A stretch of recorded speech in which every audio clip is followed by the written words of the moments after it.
The following program is intended for mature audiences. Football fans, the time is now. Give me a hell yeah! For the football show you never knew you wanted. Ladies and gentlemen, this is the Broken Helmet. Coming to you live on tape on this Sunday, November 16th, 2025. It is the Broken Helmet. Rich Eggy here behind the wheel. And to get in touch with the show, you can reach us at brokenhelmetshow@gmail.com or at Broken Helmet Pod on X. So we are looking at week 11 of the NFL season. I could go into a Mike Francesa thing here and talk about, it just goes by so fast. It's week 11. You're looking outside your window, and all of a sudden now the leaves are yellow, and they've fallen all over your lawn, and it was just like yesterday that it was full bloom, and it was just green, and it was sunny and nice, and now, what do you know? I mean, Christmas is almost like a week away here, and you never saw that happening. And you could just do that and then change it a little bit each week from here on out, right? So next week, week 12, you could talk about there being no leaves on the tree. And then, the week after that, you could say, oh my God, there's Christmas music playing. Although that's already happening, if you haven't noticed. So that's what you could do if you want to just feed your content with nonsense for the first 5 minutes of every show. For Mike, it's worked because, look at Mike, 30, 40 years in the industry, just clocking in dollars. Just making a lot of money, and he's still just feeding you the weather.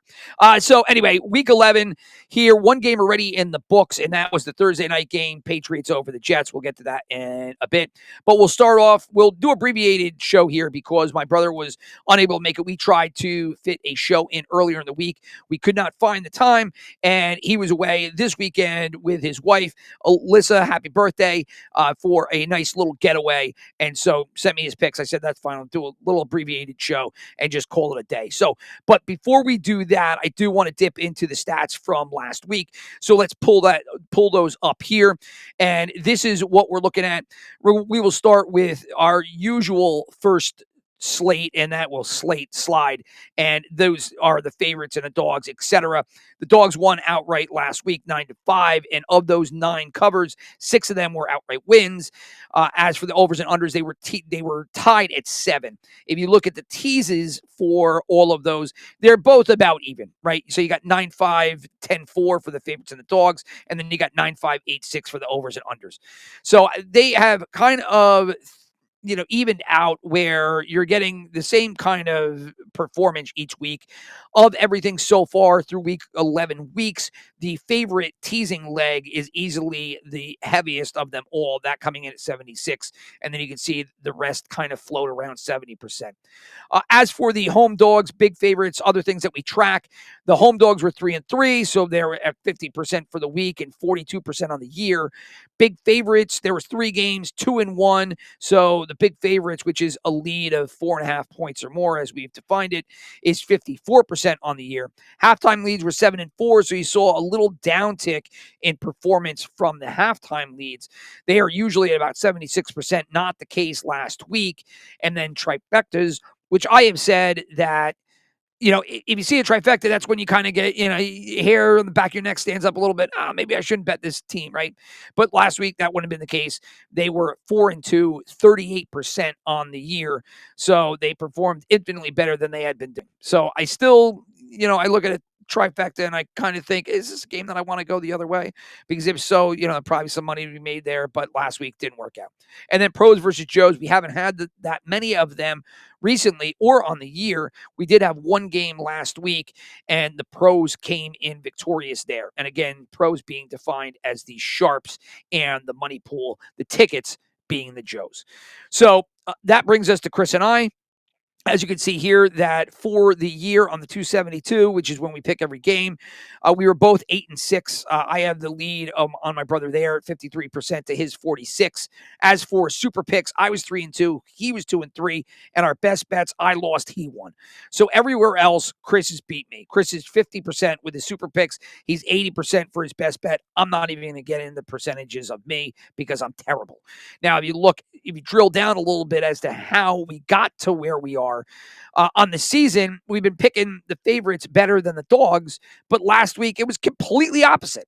So the dogs came in, and I was 4-1 picking those. My brother was 3-0, and then versus the favorites where we were basically 50%. So everything was completely flipped last week. Go figure. Worked out for my brother.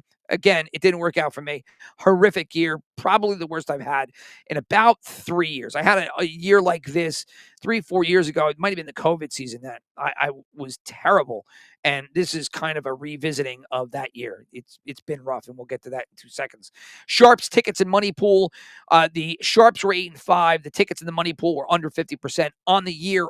All 3 of those are under 50%, with the money pool being the best of the bunch at 45. So both Chris and I are better than all of the other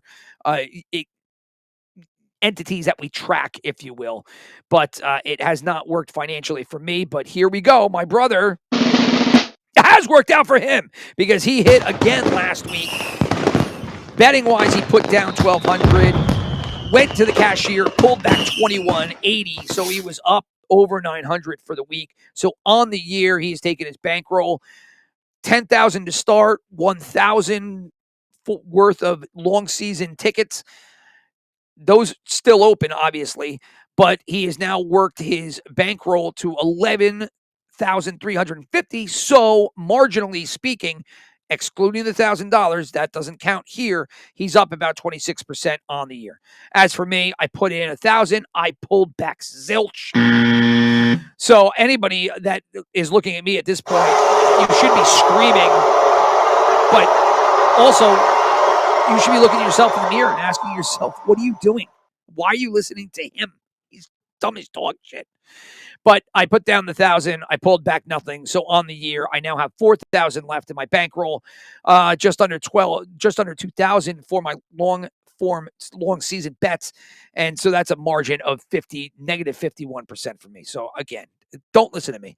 I'm going to rally though. I'm going to change it. I'm going to change it this week. But survivor pool wise, I picked Carolina. That one was no go. So I am out of that. I will continue to pick, as will my brother, because he lost way back in the day with the Green Bay game. And the Green Bay game that I referred to was the tie versus Dallas. But it is a loss in the Circa Survivor pool. So he has been out, but he has picked nothing but winners ever since. And last week continued that streak as he picked Seattle to move forward.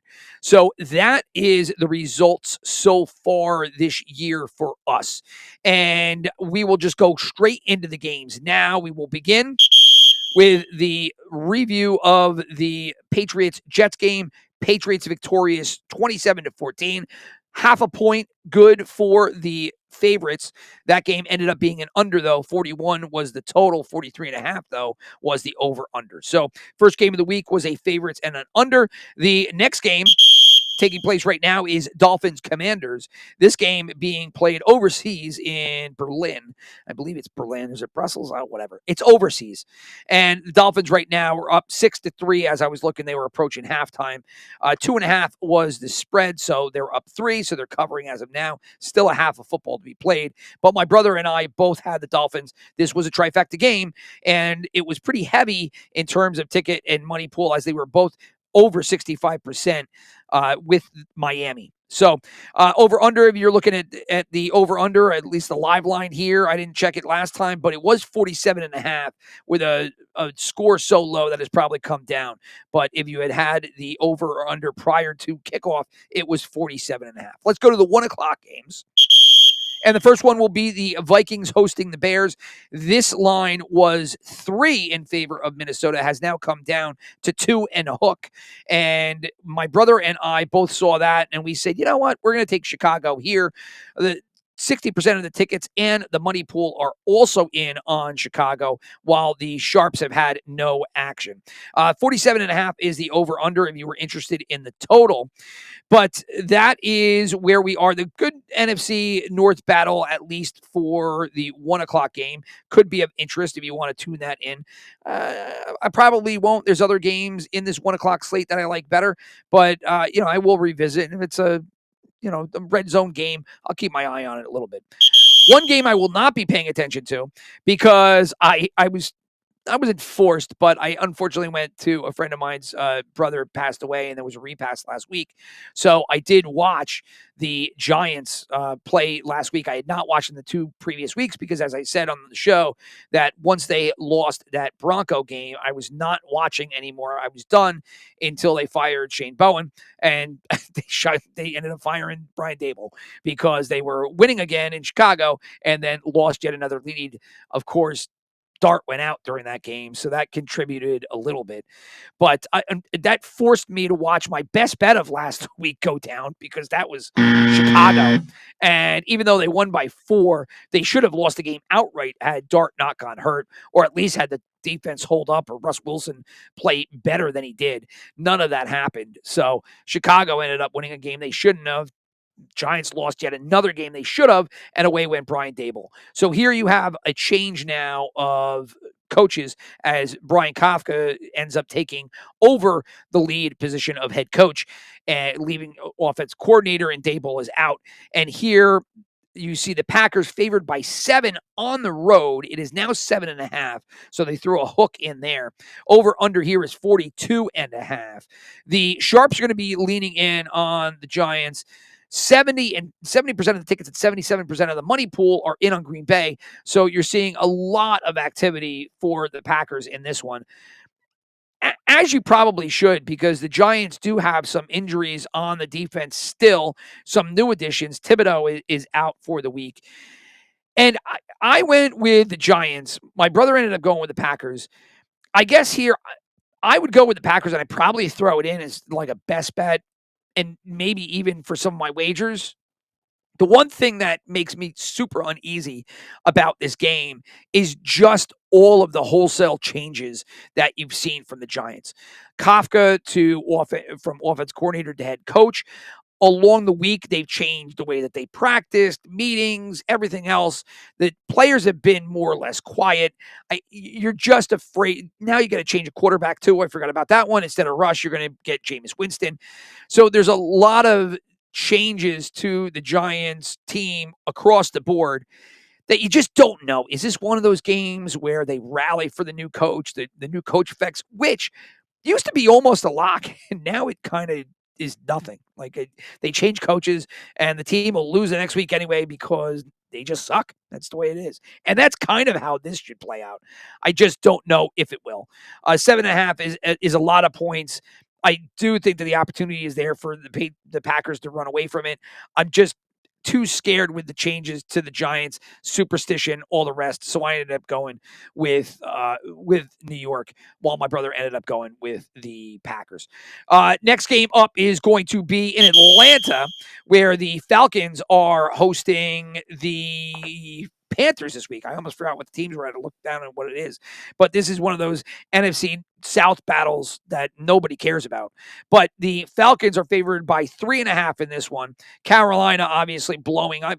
Screw Carolina for fucking up my survivor picks and my parlay from last week. Although I was wrong with my parlay, both with Carolina and Buffalo. But I mean, the Panthers, again, these teams that you just have faith with, and it just blows up in your face when you look back in hindsight and you're like, why did I have faith in that team? That's where I want to put my faith, is in Carolina, because they're playing New Orleans. They both suck. Just stay away from the game altogether. But I didn't. I picked Carolina, and we lost.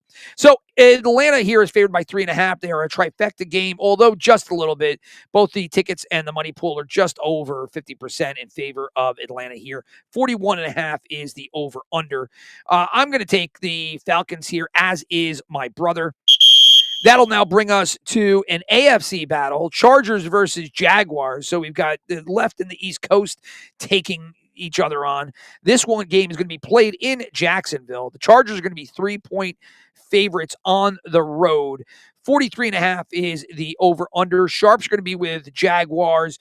Everybody else is with the Chargers, and significant tickets in the terms of 71%, and then money pool also with 67%. I'm going to take the Chargers. My brother is going to take the Chargers as well. Even though the Chargers have lost both their tackles and their line, isn't really great without them, I still have faith in them in this spot, and I don't know why. And this is where all of a sudden, out of nowhere, Trevor Lawrence has some kind of crazy game where he shouldn't because he's been terrible all year, but he does it in this spot because I picked the Chargers. So next up, Pittsburgh, after that horrific Sunday showing, is going to host the Bengals here. And they're going to get 5.5 points in their favor, which is nuts because after last week, how can you give 5.5 points to anybody? You give it to them here because you're playing a Cincinnati Bengals team that has no defense at all. So the over-under here is 48.5. It was 49.5, and it came down, I guess, a point. But the Steelers are going to see just the money pool in on their side and barely at 51%. And then you're going to see the sharps and the tickets go in Cincinnati. I'm going to end up taking the Steelers here in a bounce back. I don't know why. I'm a glutton for punishment. My brother's going to take the Bengals. I mean, this was a shootout a couple of Thursdays ago.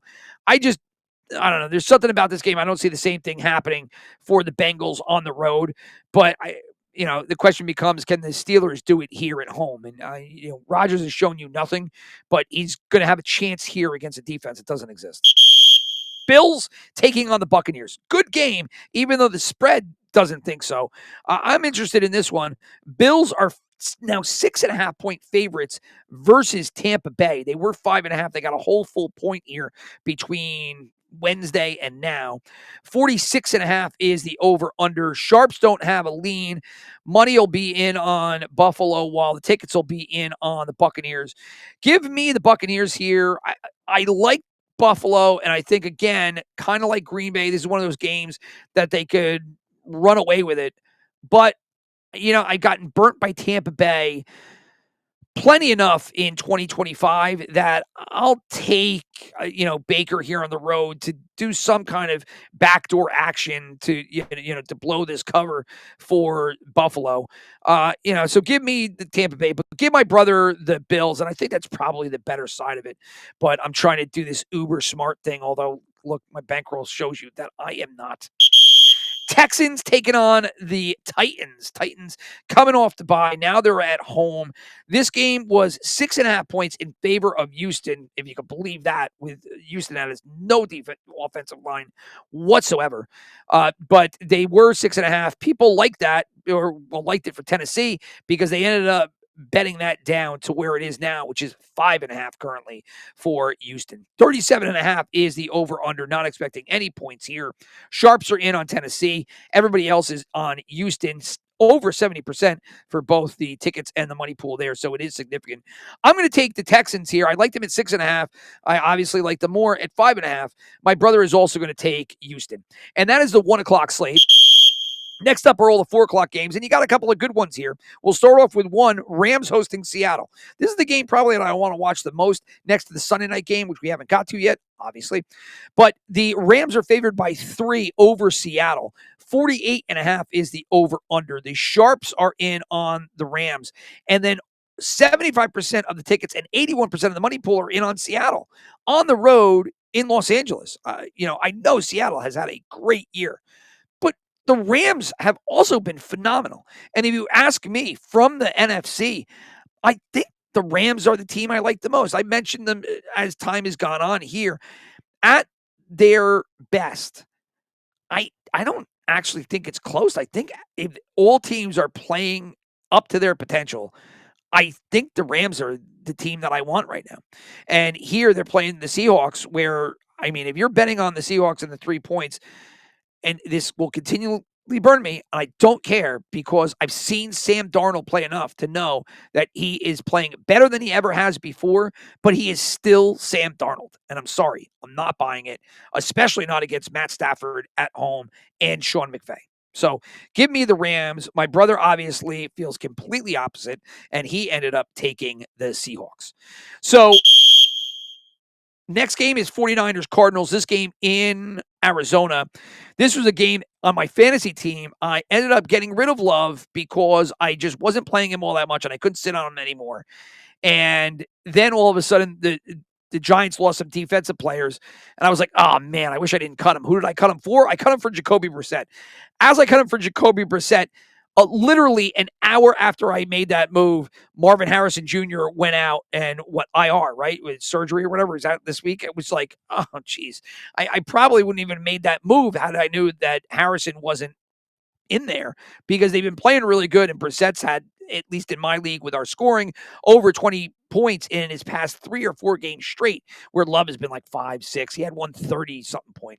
So the short of this is that the Cardinals now are 3.5 point favorites at home versus the 49ers. The over-under is 48.5. What does that mean for betting? It means that me and my brother are both going to end up picking San Francisco in this spot.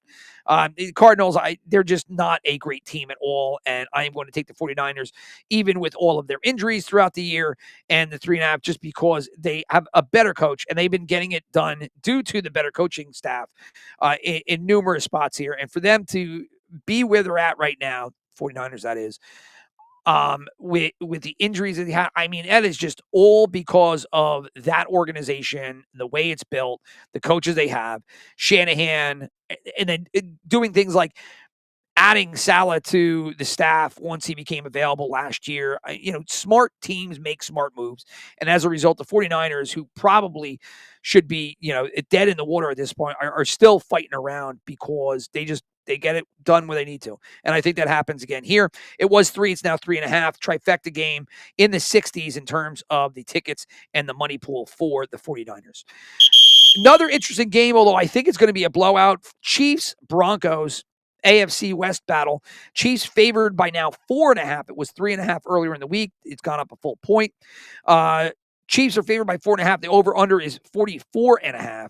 This is also another trifecta game, but it's in the 50s in terms of tickets and money pool. And I am going to end up taking the Chiefs in this game. My brother is 2. I like the 3.5. 4.5 is starting to make me scratch my head a little bit and been like, I don't know. But I think that the way that Bo Nix has just shit the bed throughout the year here, I just got to get going back to, your gut feeling sometimes and just making those picks. And mine is Steve Spagnuolo should, do magic against Bo Nix, because Bo Nix, for as great as he's been in spots, on the whole, is just not a good quarterback. I think that's what, when you watch, now it's only 2 years in. Again, I've said this historically about all these fucking players, and whether it's Baker Mayfield or Sam Darnold or insert quarterback here, there's this new trend of quarterbacks that don't perform earlier in their careers at, place X and place B. And then all of a sudden they move and you don't really see it, but now all of a sudden they become functional and kind of like functional over multiple years now for some of them, which is crazy, because in my lifetime of watching football, that was very few and far between. I mean, you might have had one quarterback, old retread, that had a good season out of nowhere somewhere, but rarely did you see high picks like Baker and Darnold go somewhere else and then all of a sudden turn it around. But they have done so there. Maybe the same thing is Nick's down the road. It's still early in his career, but right now he does not look good at all. So give me the Chiefs in the 4.5. Give my brother the Chiefs and the 4.5. And that leaves the final 4:00 game to be the Ravens in Cleveland, favored by 7.5 on the road. Now, I don't think you ever would have gotten 7.5 on the road earlier in the year, even if the Ravens were at full strength and the Browns were at full strength, early, because the Browns, they just were performing better, and they were performing better at home. Now the season has gone off the rails. They have lost it. The Gabriel thing doesn't work. They won't play Sanders. The defense hasn't played good on the road.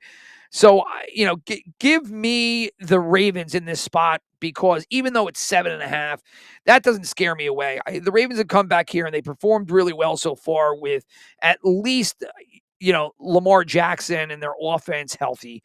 And their defense, they've gotten key pieces back. So the Browns and that defense at home, it doesn't scare me at all. So give me the Ravens and 7.5. My brother is going to take the Browns at the 7.5. In terms of the other betting entities, the Sharps ended up going with Cleveland, and then 80% of both the tickets and the money ended up going with the Ravens. Not expecting any points in this one. 38.5 is the over-under. So that brings us to Sunday Night Football, where we will see the Eagles of Philadelphia take on the Lions of Detroit. And right now, the Eagles are favored by 2.5 points. 46.5 is the over-under. The Sharps are going to be in on Philadelphia. The tickets and money pool will be in on the Lions. 76% of the tickets and 79% of the money in on Detroit, which I don't know. I am picking the Eagles here. My brother is picking the Lions. Even though the Eagles have had their issues this year, and they looked great for a couple of weeks, and then last week, they got the win on the road, which is great, but, you had another A.J. Brown social media disaster as he was playing video games, I guess. I think it was the clip I saw him then told somebody, don't pick me or don't draft me on your fantasy, whatever it was. And, they just can't get it right. And obviously, Kellen Moore leaving has looked to impact that team more so than they want to admit. But the offense has not been great. The defense is, still at their prime. I think they're pretty good. And they do have moments, right? In the Packers game, the clip that has gone viral of when the defensive line just called the play. I forgot who it was that called it, but one of the D tackles, maybe it was Davis, but ended up calling the play and shot through the gap and stuffed Jacobs in the backfield. It was pretty impressive. So they have their moments. But I am going to pull in on the Eagles here. I just, Goff on the road, you ended up losing to Minnesota at home. I don't know. Coin flip game, I guess, but I'm going to take the Eagles here. The Lions, if they were playing better, I'd probably go on them, but I just haven't seen I haven't liked what I've seen recently. So give me Philadelphia and the 2.5 points. 46.5 is the over-under in that one. And that leaves one final game, and that is the Monday Night Football game between the Cowboys and the Raiders. This game in Las Vegas. Raiders are a 3.5-point home dog to Dallas. The Sharps are going to be in on the Raiders, but the Cowboys will have 73% of the tickets and 58% of the money pool in on them. 50.5 is the over-under. I'm going to end up taking Dallas, and my brother is as well. So those are all of the picks for each game, but this is what counts, and this is our wagers. So let's go. I will go first because as we do this, whoever is losing goes first. That way the winner can kind of rip one of those bets from the loser should they like any of them. But again, why would you be picking something that you like out of a loser who has just floundered as much as I have this year? Here's my best bet. My best bet is Kansas City Chiefs. Said it before. I will say it again. I like the Rams. I like the Chiefs. I like the Chiefs at 3.5.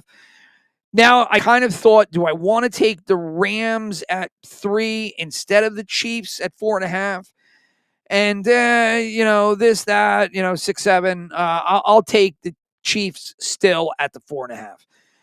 The survivor pick, like I think I mentioned it. If I did not, the Patriots were my survivor pick for the week. That we didn't get the show off, so it makes no sense right now to give a survivor pick, but that already played. That was my pick, but I will give another one anyway, is what I'm trying to get as I stammer once again. King Stammer, Rich Eggy, the Stammerer. I'm the Stammerer. I'm the Stammerer. I stammer around. I stammer around. Does anybody even know that song anymore? Right? That's like ancient. I mean, if it wasn't for my father blasting 101 WCBS FM in my ear every single day of my childhood, I wouldn't know that song either. But anyway, not stammering, giving picks. If I didn't do New England, I probably would go Green Bay here. I said there was risks with Green Bay and New York because New York has a change in coach and all the rest of it, but I don't really think that's going to impact the Packers winning on the road. I looked at Atlanta, Kansas City, Baltimore. Kansas City's my best bet, so I guess you could go there. Again, I'd probably rather keep Kansas City. I'd like to keep Baltimore. Atlanta, again, I don't know. Atlanta would be getting too cute with it, like I did with Carolina last week, the team that they're playing. I do think that Atlanta should win, but just being bent as all hell that I lost a game that I got too cute with. I'll just take Green Bay here. Well, I did take New England, but again, we covered that. Super contest picks. I am going to take Kansas City, my best bet. I will take the Rams, who was my first out of best bet. I will take San Francisco and their spread. It was 3, still 3.5 now. So San Francisco 3.5. I will take Philadelphia and the 2.5 at home. And I will take Dallas and the 3.5 in Las Vegas. Now over to my brother. His best bet is going to be the Los Angeles Superchargers -3. His survivor pick will be Dallas on the road against Las Vegas, his team. As for his super contest picks, he will take Miami, Green Bay, Houston, San Francisco, and Dallas. So we literally have nothing. No, we got San Francisco. We both are San Francisco -3.5. But otherwise, we are 100% different. Well, we can't be 100% different if you have one game that's the same.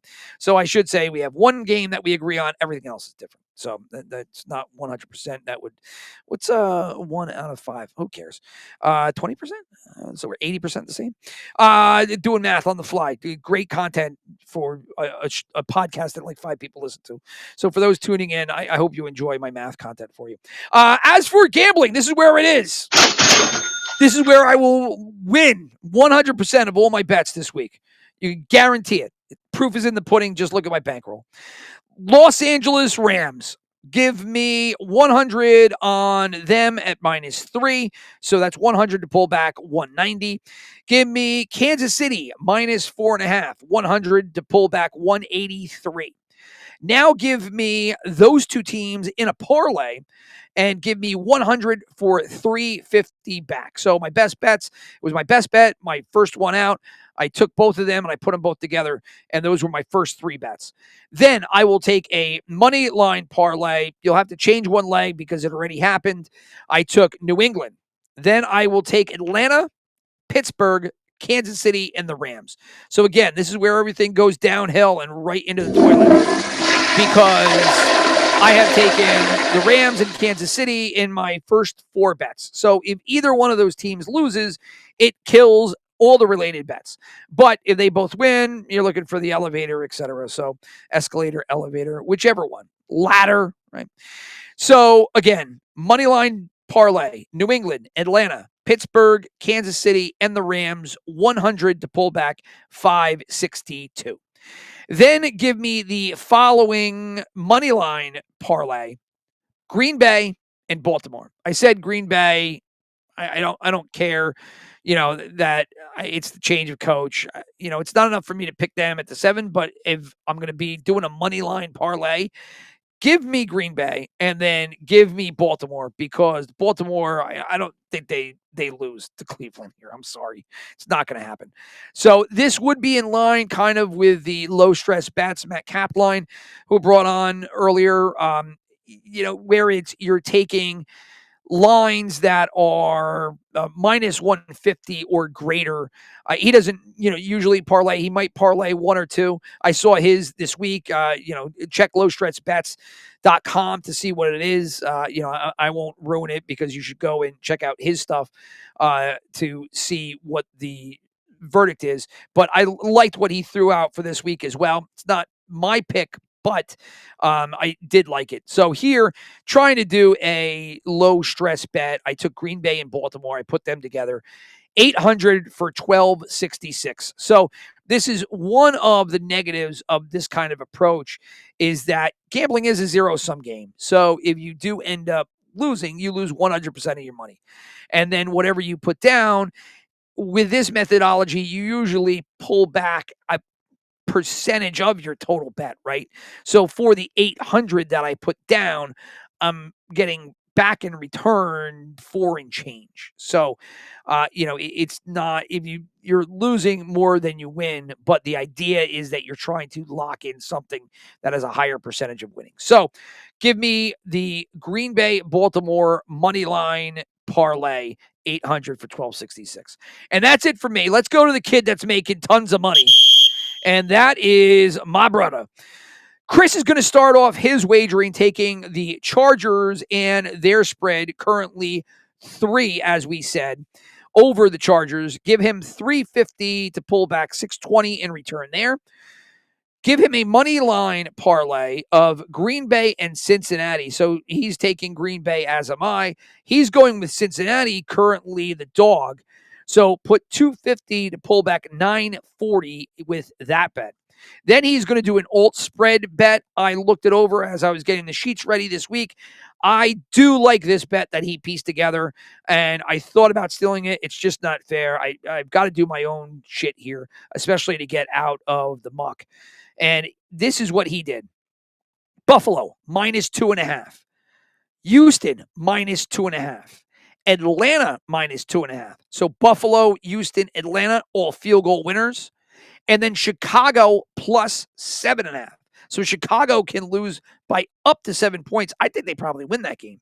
So I liked that bet. Again, Buffalo, Houston, Atlanta, they're basically money line, but you're juicing it up to 2.5, so they win by a field goal. And then Chicago plus the 7.5. He put down 150 to pull back 800. And that's why I like it, because that's a nice return for, 4 legs that I think have a decent possibility of hitting. So, and I mean, if you think about it, right, Buffalo wins by, it's Buffalo over Tampa, it's Houston over Tennessee, and it's Atlanta over Carolina. If all teams play up to their peak performance, I think they all win by 3. And then Chicago, who I think wins outright. So that was his third bet. His fourth bet will be Seattle +7.5. San Francisco -2.5 and Baltimore -2.5. So you're doing the same thing here. You're doing San Francisco and Baltimore by field goals, and then you're doing Seattle losing by up to 7 points. 250 for 785 in return. And then one last bet, and this is a money line parlay. He called this a fade special. He took Denver, Raiders, and then he took Philadelphia. I don't know if he meant the fade being Denver and the Raiders and then taking Philly, because Philly is favored. So I don't know if he misread that. But whatever, I understand the fades that he's got. He's going to take Denver to win that game at home, Raiders to win that game at home, threw in Philadelphia for whatever logic it is. And that is 100 for 1,200 in return. I think that's a stretch. I wouldn't do that because I don't think that Denver wins that game. But crazier shit has happened.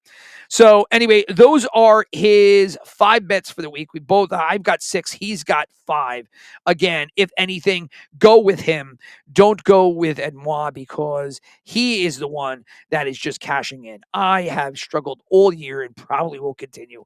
Again, go back to the drawing board and just, think about how we could try to gain some of our money back as we approach week 18 and at least have some money to continue on in the postseason. And then at the end of the year, think about how this thing went wrong and what we did. I think I have my ideas as to what I did wrong, and I've stated that over the course of the season, and that was primarily starting to bet more and more each week. Terrible bankroll management, but I think the other one that I would put my finger on would just be too many correlated bet, parlays and teasers, and instead of just picking a couple. One of my best weeks was Kansas City, when I thought they were going to win and I laddered them up, and that hit, and that was a nice little return. I should look to do more of things like that. But again, my best bets haven't been good either. So as I vamp here into the close, let me say thank you all for listening. All the best with your wagers this week. Bet responsibly, 1-800-GAMBLER. If you're feeling a little iffy, I probably would be a 1-800-GAMBLER bet here if I had this kind of performance with the bankroll that I had. But luckily on my bankroll, it's more relative to my actual income. So I'm not as bad as what I have put forth here. But I make the same wagers, so I haven't been winning this year. Anyway, best of luck with your bets. Thank you for listening, and we will talk to you next week.